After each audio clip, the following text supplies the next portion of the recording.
Hi, this is Tim from Moriel Radio and Moriel TV, live with Jacob Prasch, who is in Vancouver, British Columbia. But this, right now, is This Week in Prophecy. Blessings from Canada, dear friends, and greetings in Jesus.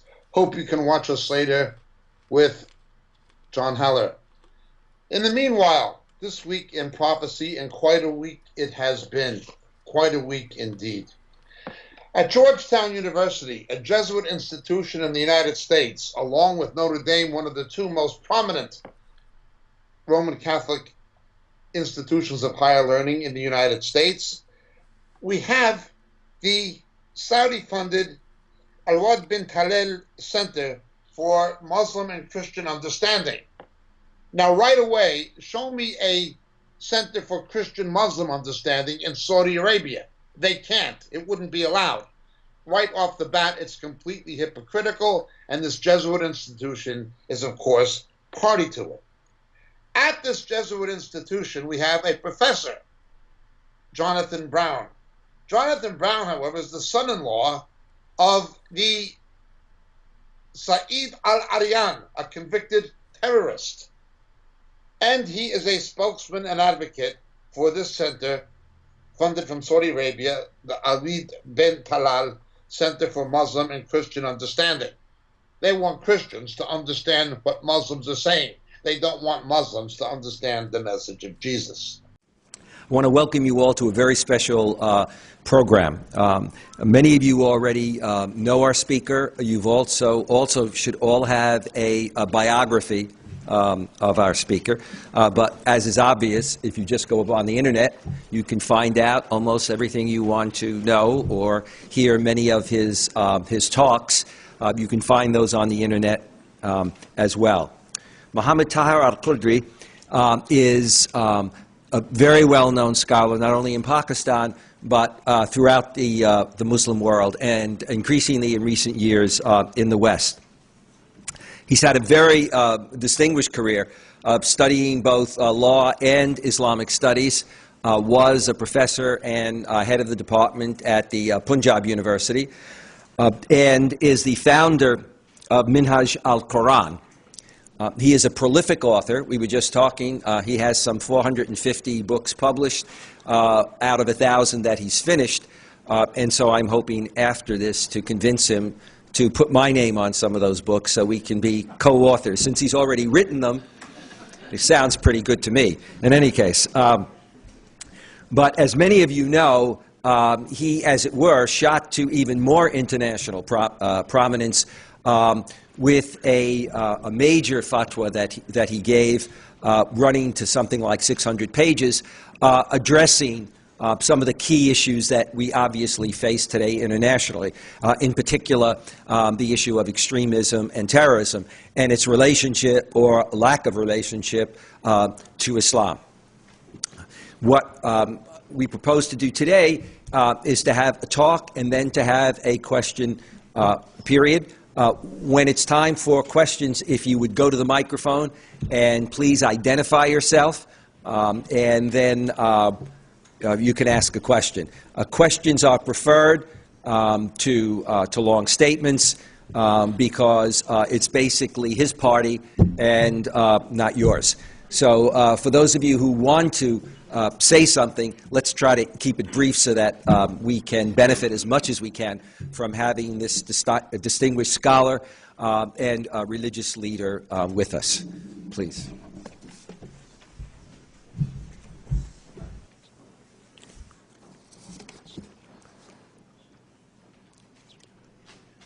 نحمده ونصلي ونسلم على رسوله الكريم أما بعد بسم الله الرحمن الرحيم.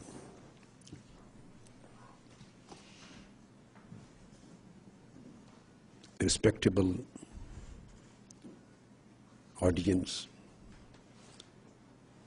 honorable ladies and gentlemen, I am really honored, I feel honored, and I am delighted by being with you this afternoon. It was propagated as a reformist gradualist institution or organization to foster social change. The main spokesman at this conference this week in Prophecy was Amar Darag. Amar Darag. What they won't tell you is that Amar Darag is a spokesman or a kingpin, an advocate of the Muslim Brotherhood, which basically is the political arm of the terrorist organization Hamas. Hamas is the military arm of the political organization, the Muslim Brotherhood. This reformist, gradualist organization for social change is the very one who, as the Muslim Brotherhood, in its guise as Muslim Brotherhood, was responsible for the assassination of Anwar Sadat, for making peace with the Israelis. Well, complete hypocrisy, complete dual standards. There is nothing peaceful or tolerant about the Muslim Brotherhood. Thank God, despite the efforts of Barack Obama to see the Muslim Brotherhood control Egypt, General Assisi rescued Egypt and rescued Western interest in American foreign policy and the security of Israel from the Muslim Brotherhood. Nonetheless, their advocate, Amir Darag, was the speaker, and he misrepresented it as a kind of Islamic Fabian organization that believes in gradualism as a tactic for social change. There is nothing gradualistic about political assassination and terror, of which the Muslim Brotherhood has been continually associated through its front group, Hamas. But to see this Georgetown professor at a Jesuit university in Washington, D.C., funded from Saudi Arabia, well, the Saudi Arabians will now allow no such institution to explain Christianity in Saudi Arabia, says all that needs to be said. It says all that needs to be said about Georgetown University. It says all that needs to be said about the Jesuits and about Roman Catholicism generally. It says all that needs to be said about Prince Arwad bin Talal al Saud. It says all that needs to be said about the Wahhabist House of Saud. It says all that needs to be said about Saudi Arabian foreign and domestic policy. It says all that needs to be said about Professor Jonathan Brown. But there's more. In one speech, Brown defended slavery within Islam. He defended slavery within Islam. Yet, he's featured at Georgetown University this week in Prophecy. This week in Prophecy, it was disclosed that Russia hacked the email of a contractor. On Thursday, the Wall Street Journal reported that the NSA is facing questions over its ability to safeguard the country's most powerful surveillance tools after Russian government hackers stole classified NSA codes from a contractor. 2 other contractors have also been arrested for leaking classified materials from the agency. Senator Ben Sasse said that the NSA needs to get its head out of the sand and solve its contractor problem. He continued to say that Russia is a clear adversary in cyberspace and we can't afford these self-inflicted injuries. Who downloaded highly classified information onto his personal computer. So although the Russians were not able to get into the NSA's data system, they were able to get into the data system of an outside contractor who illegally made a copy of highly classified information onto his own computer. And they did this using a widely available commercial website. It was quite easy.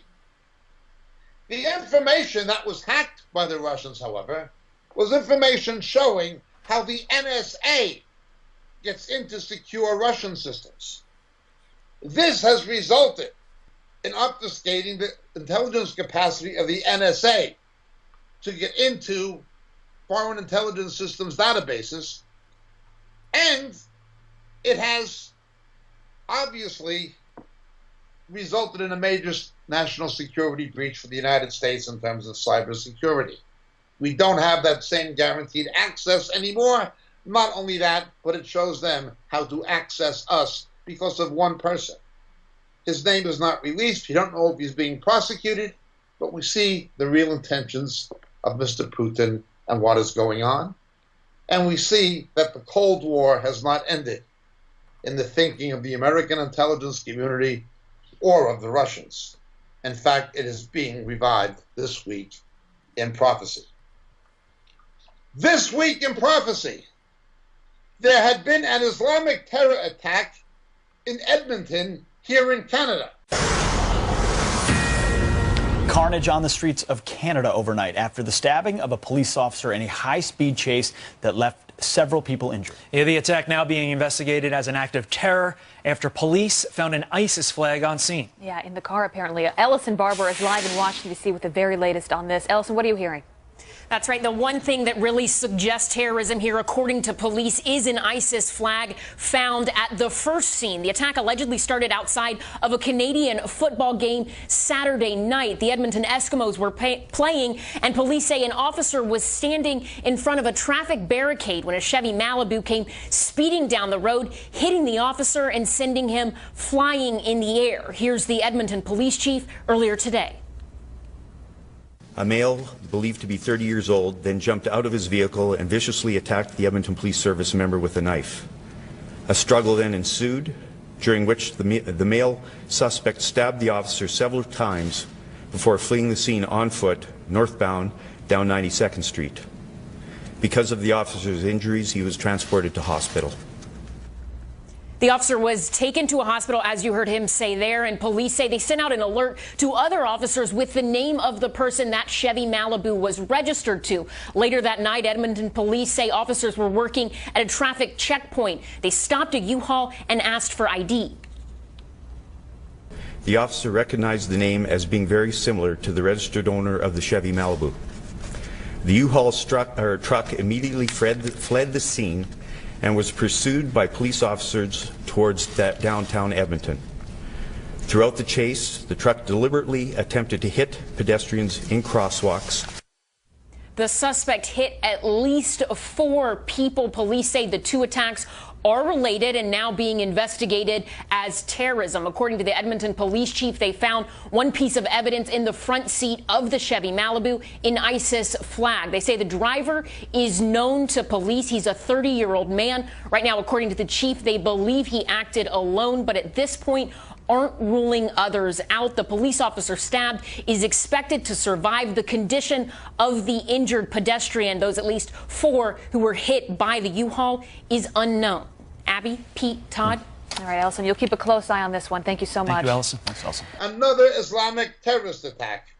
There have been others, including a gunman attempting to shoot up the Canadian National Parliament in Ottawa. Fortunately, he was shot dead by a Canadian policeman. Nonetheless, there's been another Islamic terrorist attack this week here in Edmonton. And in Edmonton this week, following that attack, an advocate of Islamic terror from Gaza is going to be performing a concert. Mohammed Asaf, who glamorizes hatred and terror, anti-Semitism, Jew hatred, encouraging violence, is going to be performing in Edmonton, Canada, several days after an Islamic terrorist attack. And his music glamorizes Islamic terror. The Canadian government, under Mr. Trudeau, seems to have lost its mind. It is almost as bad as Theresa May and the Mayor of London in Great Britain. This week in prophecy, Mohammed Asaf will also be performing in London. After the Islamic knife attacks in front of the Houses of Parliament, after the Islamic vehicle attacks on London Bridge, this celebrator of Islamic terror is being allowed to perform in London, England. But Theresa May's government does not ban him. And the Mayor of London has no problem with it. He's a Muslim who tells the West, get used to it, concerning Islamic terror. It is a world gone mad. We have warned repeatedly, if Western governments do not stand up to the reality of the radical Islamic threat and address the issue of Islamic immigration, that people, particularly working class people and others, are going to be forced to go to the extreme right. They're going to go to neo-Nazi parties, to the British National Party, etc., because those are the only ones who will stand up. The crooked Conservative Party in Britain under Theresa May, and of course the Labour Party, will do nothing. Canada is no better. People will go to the extreme right. In the United States, you have judges. After the Islamic attacks on homosexuals, killing 50 of them in Orlando, and the Islamic attacks in San Bernardino, because the Obama administration said you couldn't violate the rights of these radical Muslims by looking at their Facebook pages, committed these murders in San Bernardino when the Trump administration attempted to restrict Islamic immigration from these countries. Judges said you're violating their rights to come to America and kill Americans. Lawsuits were brought by left-wing state governments in Hawaii and elsewhere. Now, in a sane world, these judges would be held for treason. They'd be impeached for unconstitutional activity. It is the government, the administration, that is called to protect the borders and control immigration, not corrupt judges with a left-wing agenda who say we shouldn't violate the rights of radical Muslims to come here and kill us. Again, a world gone mad. But the threat is not just against Christians and Jews. This week in prophecy, we have seen it is also against moderate Muslims. While Linda Saucer, who describes herself as an Islamic feminist, yet defends the Saudi mistreatment of women because she's funded, an organization called Muslim Girls has been putting out true information on its website, muslimgirl.com. And they have provided substantial documentation showing that fundamentalist Islam is anti-black, subjugating of blacks. Remember, in countries like Niger, where 3 American Green Berets were killed this week, also in Mauritania, also in Sudan, and also in Chad, Muslims owned black African slaves in the 21st century. Again, Professor Jonathan Brown at Georgetown defended this, and Linda Saucer seems to have no problem with it.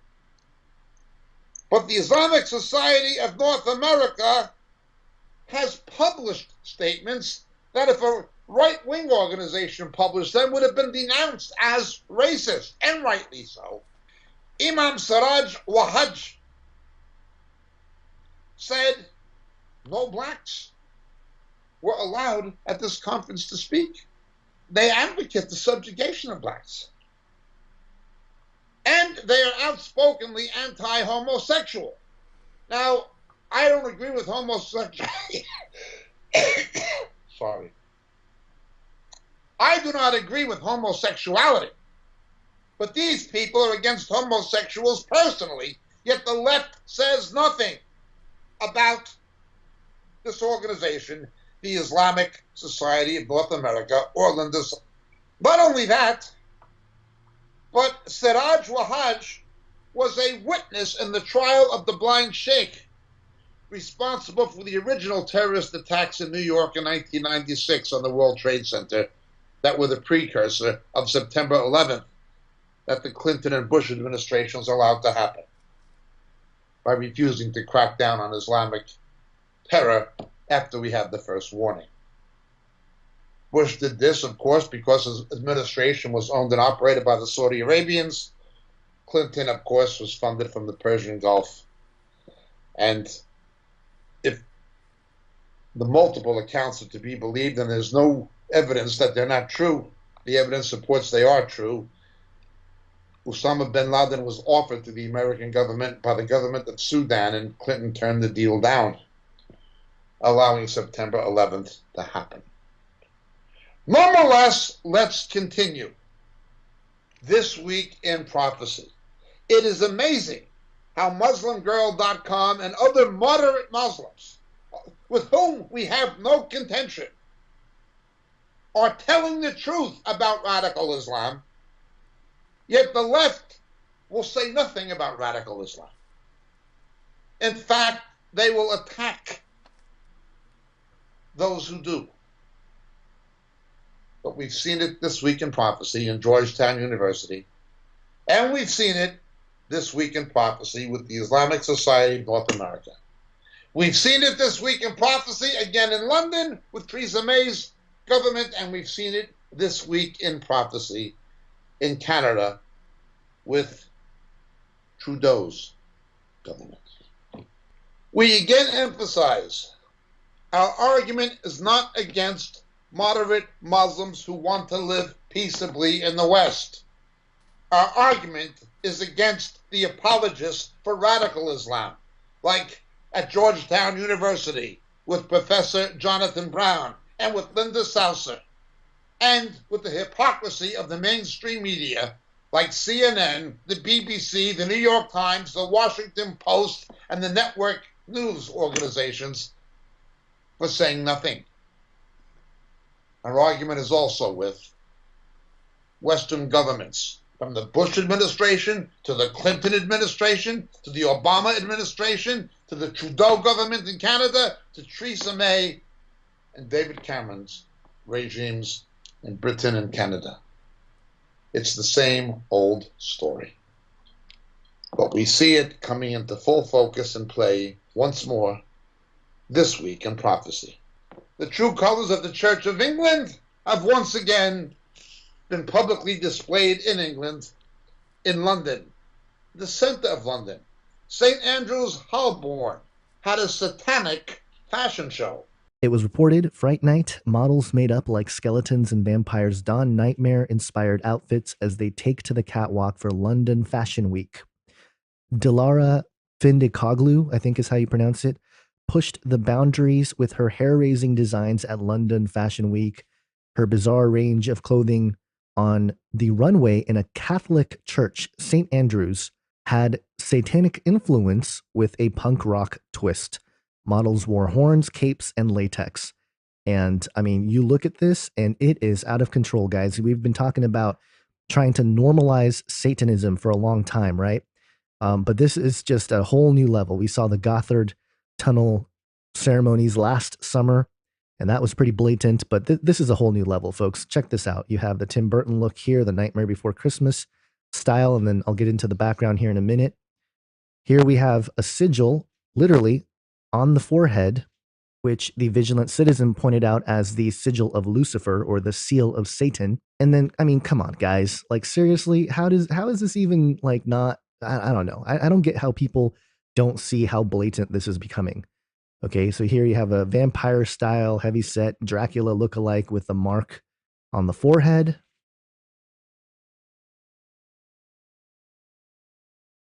A few more here with the upside-down crosses. The punk-style era with the Sex Pistols influence. And this is that scene that is just so blatant. You have the two pillars here, the hexagram in the middle, the all-seeing eye everywhere, the black and white checkered floor. And look at all these kids here on the side looking at this thinking, oh my gosh, I'm at this prestigious, cool event with no idea as to what is being displayed right in front of them. You also have the infinity symbol here that is actually the Ouroboros in the infinity symbol, because you have the snake eating its own tail. You have the G with the 5-pointed star for the Freemasons. I mean, it's all here. It's right in front of you. And can you believe that this is held in a church? St. Andrew's? Well, it's a Catholic church, so it shouldn't be too surprising at all. This is actually probably more in line with the reality of the Catholic Church and their religion. where it's literally, on the front, it's like, oh yeah, they're peddling Jesus Christ and Christianity. And that's kind of true. But underneath, this is a satanic organization.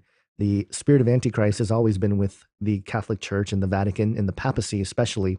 But this is a whole new level, and they're trying to normalize this stuff because it's about to happen, I think, in terms of a huge exposure of pedophilia and the pedophile elite, the satanic elite. They're one and the same. It goes back to Thelema and the religion of Aleister Crowley, sex magic. And Aleister Crowley even said that some of the most powerful rituals are with sodomizing little boys, okay, and then killing them ritually. And he even had a hard time pulling through with it. I believe he didn't even actually do it.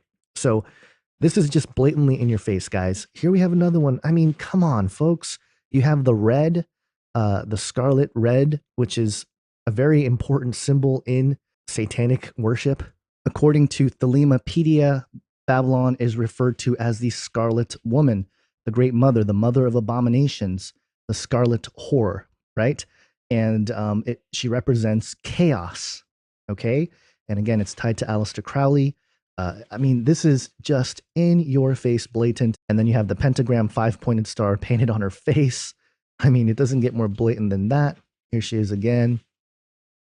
And with the whole Scarlet Woman thing, this is just one area. I mean, this has been displayed many, many times. Katy Perry has peddled the whole scarlet look, and several other celebrity types have all done this as part of their sort of thing that they have to do. The most memorable one, perhaps Lady Gaga in the red outfit where she's totally covered in red like this.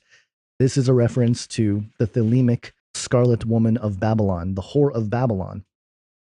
And expect to see this, guys, in the upcoming Star Wars, as they have the Last Jedi Praetorian Guard as one of the characters that wears all red.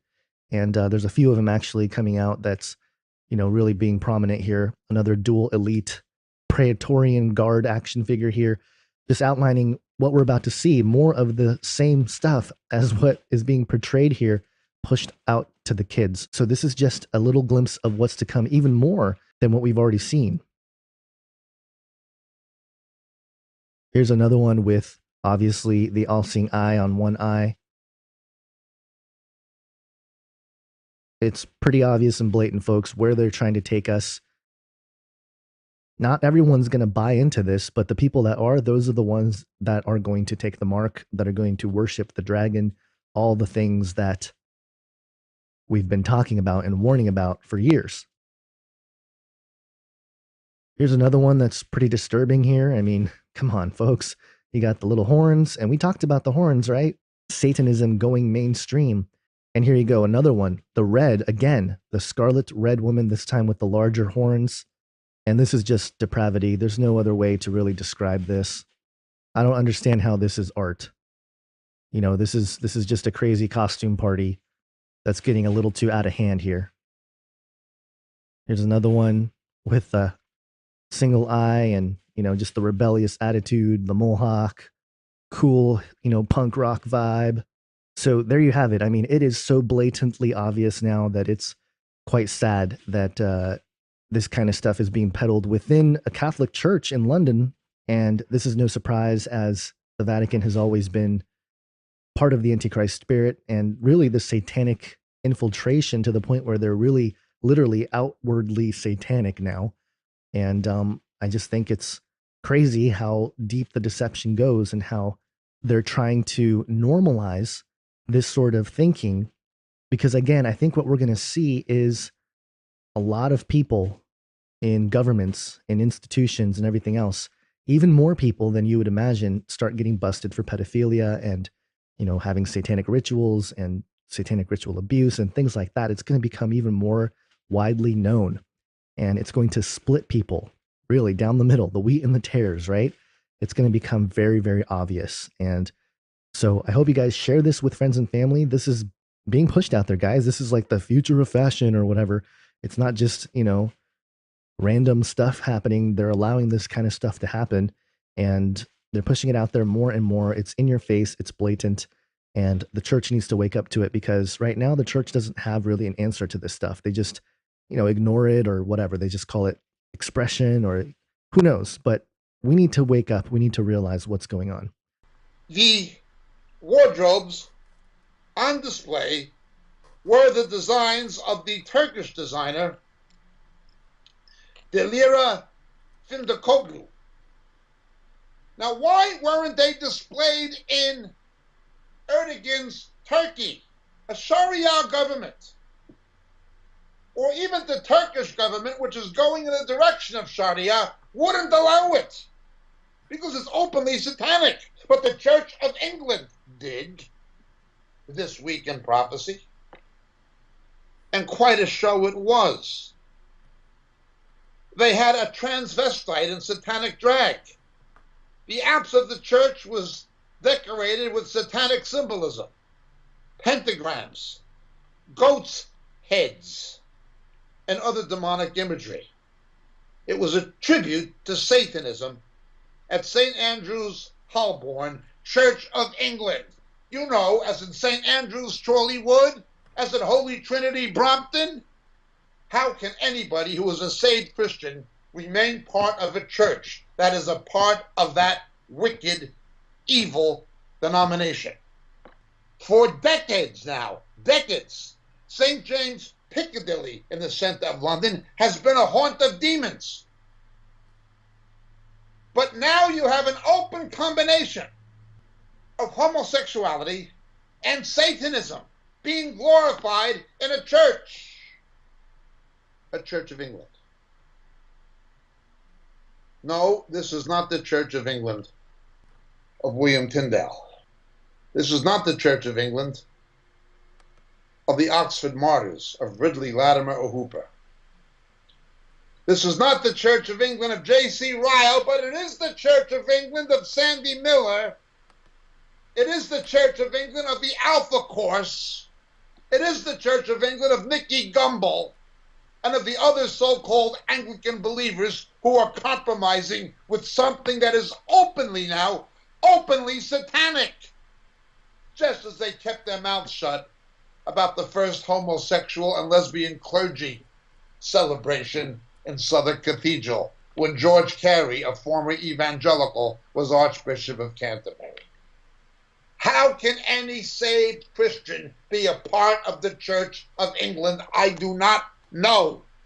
Once again, come out of her, my people, that you may not participate in her sins and share in her plagues. If you are in it, you are participating in her sins. You are financially supporting that institution that through its diocesan funding is subsidizing the salaries of vicars who don't believe in Christ scripturally, who are self-professed homosexuals, etc., etc.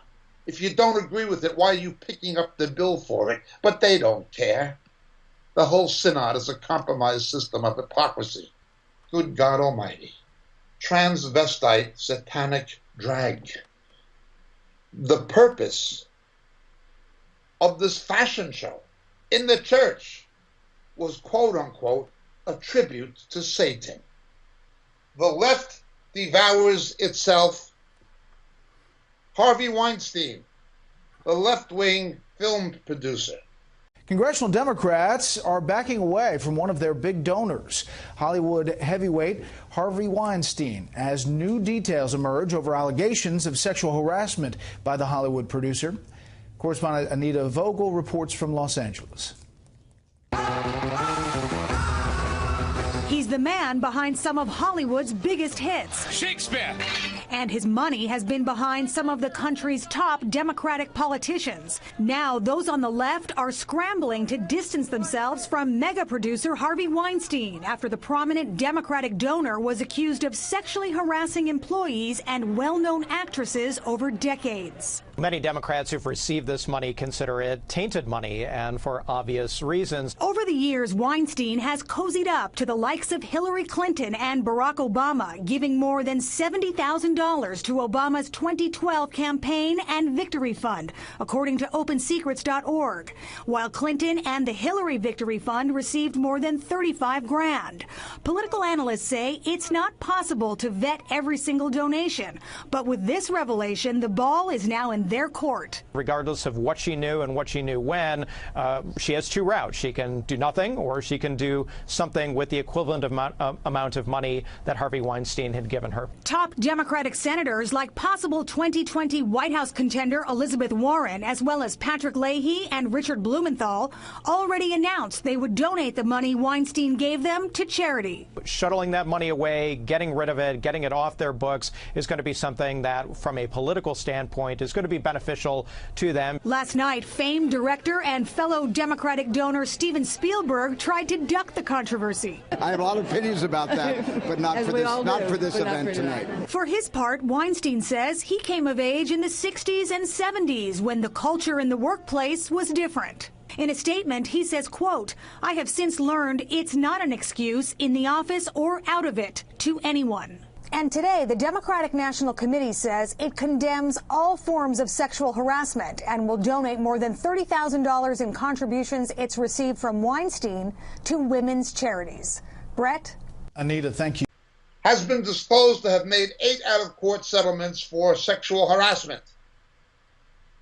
He's threatening to sue the New York Times, claiming that there was inaccuracy in some of their reporting. But then he has the audacity to say it is a right-wing conspiracy against him to publish these things because of his large financial support for the Democratic Party, for Barack Obama, for Hillary Clinton, etc. It's a right-wing conspiracy. No, the New York Times is not right-wing. One of the women involved was the mega progressive feminist, Ashley Judd. It's time for the Hollywood Walk of Shame, where we showcase the most appalling behavior of America's decadent celebrity class. When we were children, we were taught that it was nice to compliment people, but no more. Actress Ashley Judd complained for almost 2.5 minutes on Facebook after an airport worker called her a sweetheart. I was coming through security and a guy said, "Hey, sweetheart," and I said, "I'm not your sweetheart, I am your client." So I was already setting a boundary. And then when I was setting my things out, he said, "Hey, nice dress." Guess what happened next? He touched me. I didn't see him touch anybody else. And I turned around and I said, that was unnecessary. By the time, my skin is burning, my feet are burning, it's so hard to continue to set these boundaries. Then for good measure, he just said one more time, "Have a good day, sweetheart." And this is the kind of thing to me that happens, which I categorize as everyday sexism. Yeah, she's a sweetheart. North Korea said earlier today, "We will mercilessly wipe out provocateurs." And that's what Ashley Judd seems determined to do with airport workers. Radio host Dana Lash joins us. Dana, there's a lot to worry about in the world today, but this everyday sexism is the crisis afflicting us, according to Ashley Judd. Yes, we have everyday lunacy, Mark, and it's so good to see you and be with you tonight. You said that what she whined about this for 2.5 minutes on Facebook. That's about 1 minute and 30 seconds longer than most attention spans for people who watch streaming videos online. Right. There's nothing wrong with somebody paid her a compliment. Can you imagine if someone would have paid her an insult? Now that would have been something to live stream about. Yeah, I don't know what we're meant to do now, because if you can't say, "Oh, have you changed your hair? That's a very nice hairstyle." If you can't say, "That's a lovely outfit you're wearing today," the normal social ebb and flow becomes there's no courtship rituals, there's no social rituals, there's no possibility of human interaction ultimately. I feel as though, Mark, chivalry is under attack by third-wave feminism. If a man opens a door anymore for a woman, he's lectured about it online. If he simply compliments a woman, he's lectured about it. They go out and with the media, they look up everything that they can about these individuals, which I'm surprised it hasn't been done for this particular airport employee. The media hasn't gone and dug everything up about him, and they try to ruin their lives over it. There's no sexism here. No, and this is Ashley Judd, whose last appearance in public was when she did that poem, "I'm a Nasty Woman," the day after the inauguration. Yeah. Why isn't that actually more unpleasant than saying, "Hey, nice dress, sweetheart"? Yeah, I found that cringeworthy. As a woman, I found that everyday lunacy. It was ridiculous, her behavior with that. No, if she really thinks that she has it hard, maybe she can ask women, Mark, in Saudi Arabia who aren't allowed to drive, or women in other Middle Eastern countries who don't even have representation in a court of law simply because they're female. Yeah, that's a whole other. You say nice burqa or whatever, and then the guy's going to be taking the scimitar to you. She's not right-wing either. What an absurd claim! We have seen this absurdity before. Most recently when the Southern Poverty Law Center condemned a feminist activist, a progressivist, because of her campaigning against forced female genital mutilation in the Islamic world, and they called her an Islamophobe. The absurdity of the left. Let these rats cannibalistically devour each other. Now it has finally reached Hollywood, and it's been a long time coming. It is most unfortunate that Harvey Weinstein, originally from New York, where I'm from, is Jewish. You have other Jews who are on the opposite end of the spectrum. Obviously, we have Mr. Shapiro, we have Mr. Savage, we have Mark Levin, we have Dennis Prager, various others. A disproportionate amount of people who are on the political right and who uphold traditional values are Jewish. But sadly and tragically, on the diametric opposite, those who are most adverse and involved in the financial support of the destruction of traditional Judeo-Christian values are also Jews. Just as there is a polarization in the church, we have to understand among God's ancient people, Israel, there's a polarization among the Jews. But that polarization will reach greater heights as more Jews come to faith in Jesus. The founder of Christians in Sport, Eddie Wax, Jewish.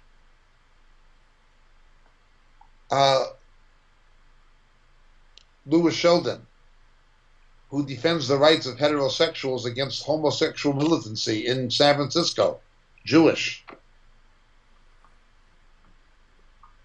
Jay Sekulow, the lawyer for Donald Trump and the legal founder and director of the American Council for Law and Justice, the alternative to the ACLU, believer in Jesus who is Jewish. Yes, the polarization is not only political, it will be spiritual and theological. Again, I ask prayers for people like Michael Savage, for David Horowitz, for Ben Shapiro. I really do. For Mark Levin, that these people will have their eyes open and see the truth about their Messiah, Yeshua. They're on the right road in what they're seeing is happening to society. And they're on the right road in understanding what is happening in the political realm. What they don't seem to get is it's what the Hebrew prophets predicted would happen in the last days. And it has to do with the coming of the Messiah, the second coming. But it went down, finally, the roosters came home to roost in Hollywood this week in prophecy. Good luck, Harvey Weinstein. The New York Times and Harvey Weinstein fighting with each other. He's calling it a right-wing conspiracy. That's absurd. Nonetheless, that's This Week in Prophecy. Let's continue This Week in Prophecy. After being financially pressured into a reconciliation with the Palestinian Authority under Mahmoud Abbas, Hamas appeared with him to make a public statement in terms of a display of unity. Now, this is politically charged. It is even divided in religious terms. Nonetheless, it's a public display. It's a facade. There is not a real unity as yet, but there's going to be one between Hamas and Abbas. It may functionally work up to a degree for a time, but the propensity is usually for them to either fall out or to go into conflict with Israel and then fall out. Mr. Abbas denounced the fighting that took place between Hamas and the Palestinian Authority. Remember, they killed thousands of each other. Thousands, perhaps 8,000 in Gaza. Far more than were ever killed by the Israelis in self-defense. And they killed many thousands of each other when they were in Lebanon. Palestinian Arab Muslim against Palestinian Arab Muslim. And they both have persecuted Arab Christians. The statistics of Palestinian Arab against Palestinian Arab in terms of death are astounding. Yet they have to divert away from those fatality figures by pointing to the Israelis. The Israelis killed 3 when they returned fire after Katyushas were fired at Sderot or something like that. That becomes the news. BBC and CNN will make sure that's the news. The Guardian newspaper will make sure that's the news. But when they exterminate thousands of each other, that's no issue. The biased journalism I've seen of reporters like Robert Fisk has been nothing less than disgusting, and I've actually seen journalists who blame the Israelis for the Palestinian Arab genocide against each other. Nonetheless, this week in prophecy, after this supposed display of unity, Abbas said there is no Palestinian Arab state in sight. Now, of course, he's not telling the truth. He's engaging in the usual revisionism. King Hussein of Jordan, Yasser Arafat, the British government, the League of Nations, and the United Nations all stated that Jordan is a Palestinian Arab Muslim state. He's speaking about having another one. But he admitted it's not in sight. But for this, he does not blame their own intransigence, or the fact that beginning with Ehud Barak, they were offered another Palestinian state. The usual revisionism of Mr. Abbas is to forget the words of Yasser Arafat and of King Hussein of Jordan, affirming that a Palestinian Arab state already exists. The usual rhetoric and the usual revisionism is all they want the people to hear instead of the actual historical and legal facts. He blames the Israelis. Once more, forgetting that beginning with Ehud Barak, and on 2 other occasions, they were offered a second Palestinian Arab Muslim state and a reasonable compromise on Jerusalem, and 3 times turned it down, responding instead with jihad, in the words of the late terrorist Yasser Arafat, when they were putting bombs at bus stops for school buses. I was in Jerusalem when a bomb went off on a bus ignited by a suicide bomber that killed 17 people. I'd been there 5 minutes sooner. I've seen what they do. It is unbelievable. And the hypocrisy is unbelievable. They blame the Israelis for not having a second state, ignoring the fact there's already one by their own admission.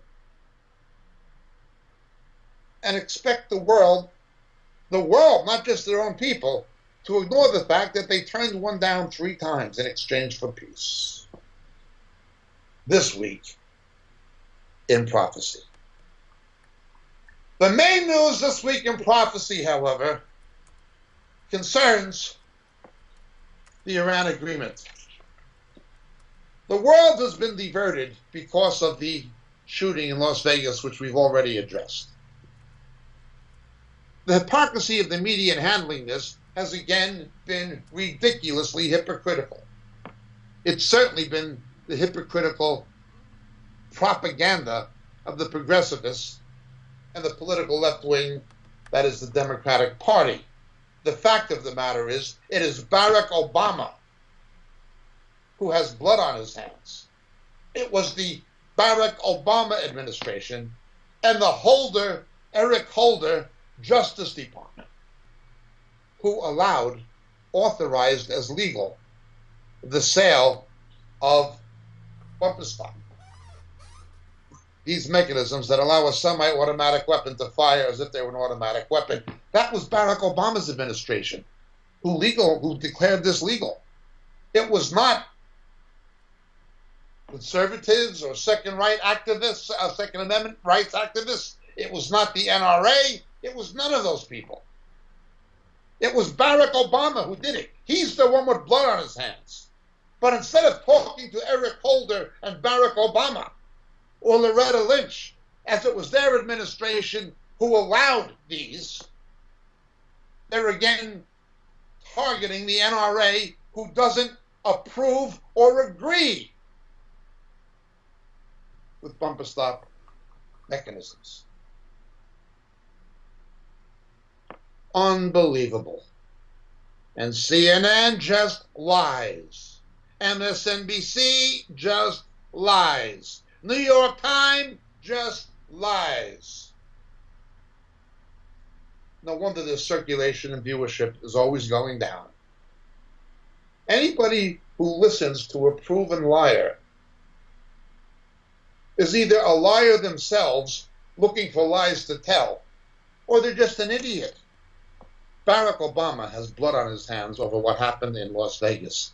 It was his corrupt administration that allowed for bumper stock sales. It was not anything the NRA wanted. The NRA does not approve of it. It was not Second Amendment rights activists. It was not Republicans or conservatives or libertarians. It was Barack Obama. Why does CNN not ask him why? Why does the New York Times not say so? Why does MSNBC say nothing? Because they're hypocrites and liars. They don't report news. They editorialize it and spin it along the line of their biases. That has been This Week in Prophecy. And it all diverts attention from the real issues. Again, we've seen the aftermath of hurricane in Puerto Rico. Puerto Rico is in need of a Marshall Plan. But let's understand part of the reason for Puerto Rico's mess. The average Puerto Rican only makes about $15,000 a year salary. And food is more expensive in Puerto Rico than it is in the mainland United States, like Florida. Why is it so poor?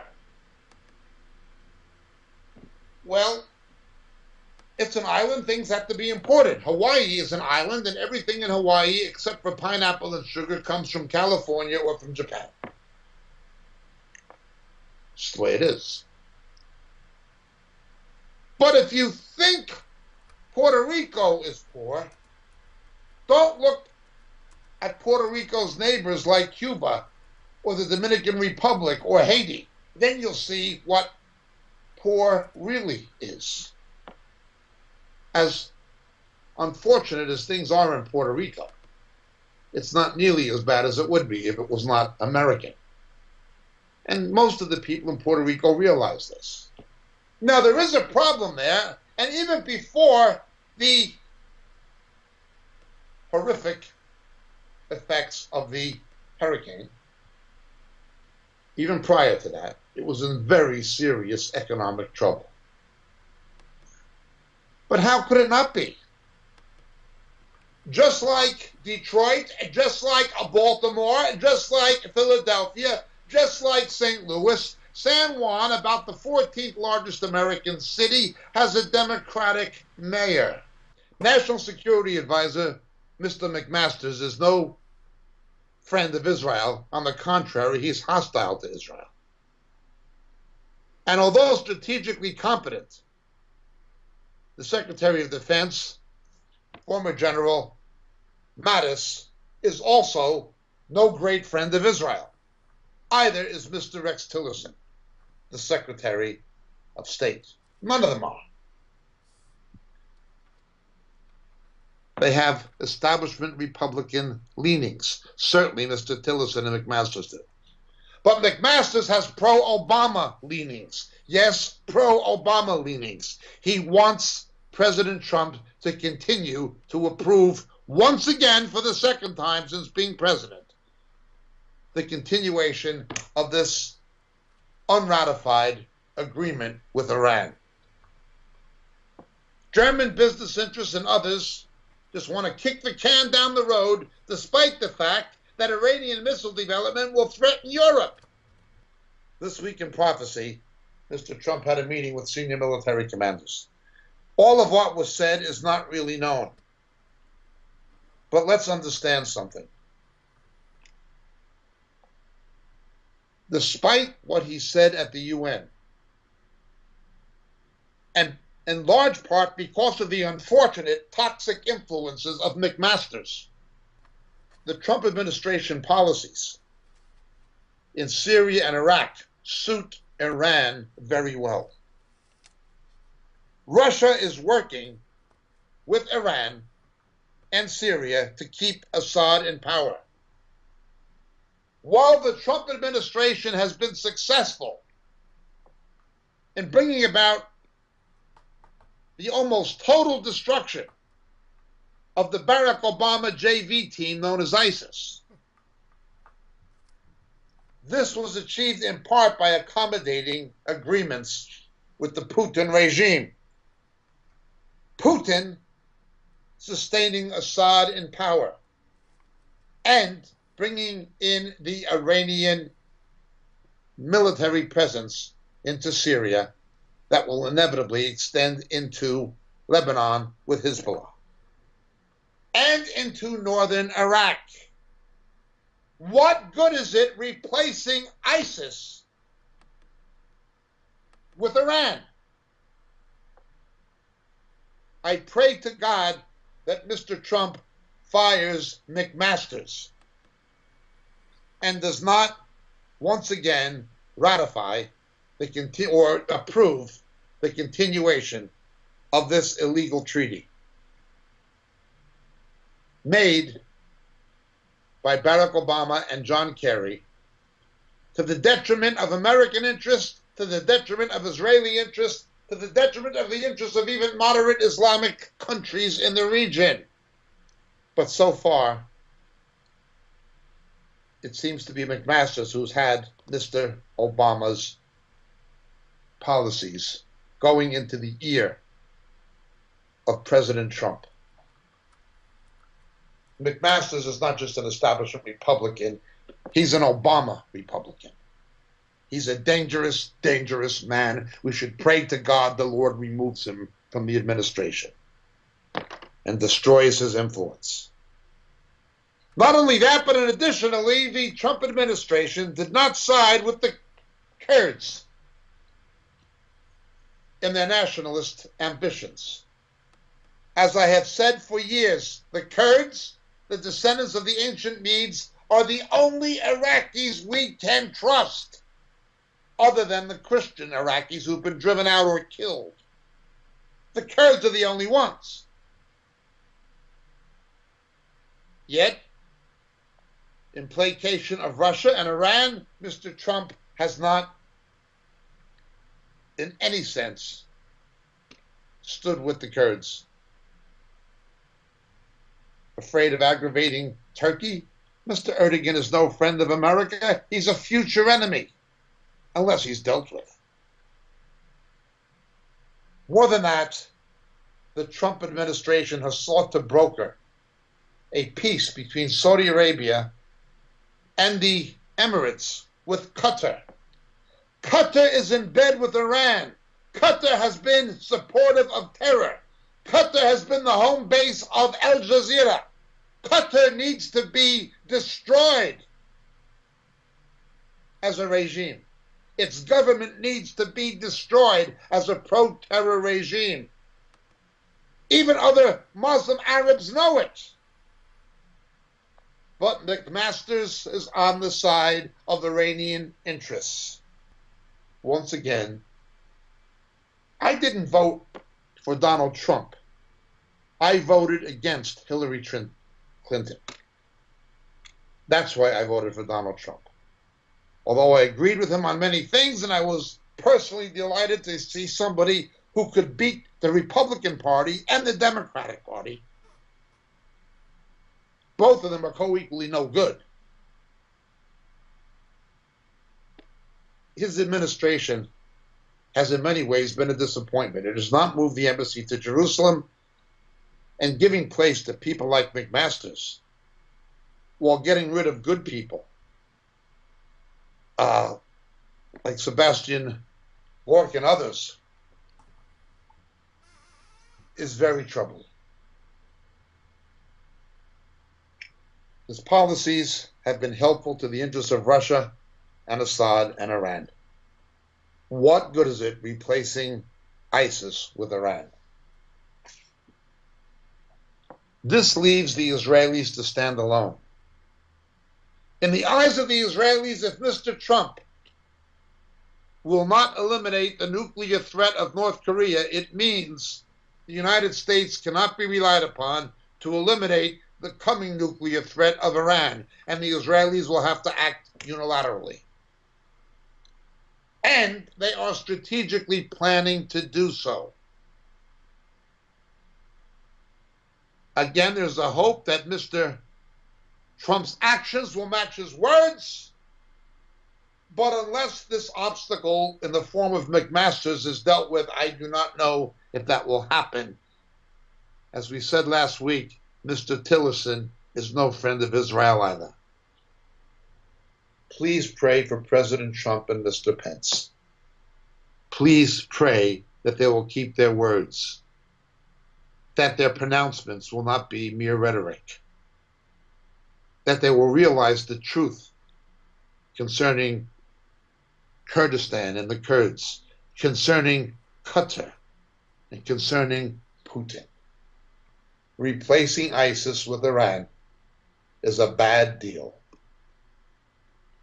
And it puts the Israelis in a position that is very precarious, where they will have to stand up to Iran on their own. They'll have no choice. Now again, all of this with Putin, with the Turkish factor, with Iran, all of it converges to at least the semblance of a Gog and Magog scenario. I'm not saying this is it, but I'm saying it could become it. And it's this week in prophecy. My name is Jacob Prasch, this week in Vancouver, Canada. Thank you so much for listening. God bless. And of course, Jacob will be back next week with This Week in Prophecy live from England.